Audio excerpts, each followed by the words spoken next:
Bonjour chers frères et sœurs de l'église de l'Est-Jésus. Aujourd'hui nous sommes le lundi 3 octobre 2022 et nous allons méditer ensemble 1 Corinthiens chapitre 11 versets 2 à 16.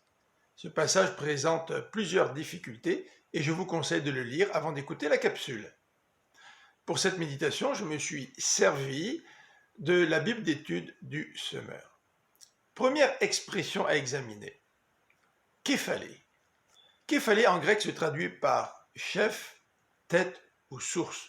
L'homme est-il le chef de la femme ou la source de la femme?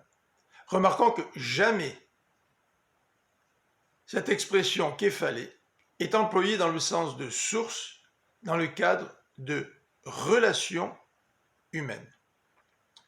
Deuxième interprétation difficile à comprendre, c'est l'homme qui est le chef de la femme. Cette expression, qui se situe dans le contexte des rapports entre l'homme et la femme dans l'Église, est difficilement acceptable par nos contemporains. Cependant, Paul met cette expression en parallèle avec celle-ci. Dieu est le chef de Christ. Dans l'égalité qui existe entre Dieu le Père et Dieu le Fils, se trouve aussi un ordre qui les distingue et qui s'explique par cette expression « Dieu est le chef de Christ ». Par conséquent, lorsque Paul écrit que l'homme est le chef de la femme, cela reflète donc l'ordre qui existe au sein de leur relation sans remettre en cause leur égalité devant Dieu et leur dépendance mutuelle. Paul mentionne cette dépendance dans les versets 11 et 12 de notre texte.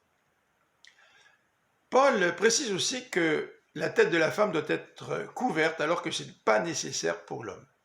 La liberté chrétienne dans l'Église permet la participation de l'homme et la femme à la prière et à la prophétie. Remarquons que le texte n'emploie pas dans l'original l'expression « le voile ». Alors pourquoi une telle pratique? Pourquoi des cheveux longs pour la femme et non pour l'homme? Les théologiens ont mentionné plusieurs remarques, mais j'aimerais en retenir deux. La femme qui refuserait d'avoir la tête couverte refuserait de montrer un signe qui caractérise son sexe. Deuxièmement, si une femme avait la tête tondue, rasée, c'était culturellement déshonorant. Quatrième expression difficile à comprendre, c'est celle-ci. C'est que la femme doit porter un signe de son autorité. De quelle autorité s'agit-il? De l'autorité dont elle dépend, c'est-à-dire son mari, ou de l'autorité qu'elle a reçue de Christ? Difficile à répondre à cette question. Cinquième remarque que je voudrais faire, c'est une remarque en rapport avec la réalité culturelle. Au verset 14, Paul nous dit que l'homme ne doit pas porter des cheveux longs. Dans l'Ancien Testament, un homme consacré devait avoir des cheveux longs, Nombre 6, verset 5. L'exemple de Samson reflète cette pratique. Mais ce n'était pas le cas dans la culture à l'époque du Nouveau Testament.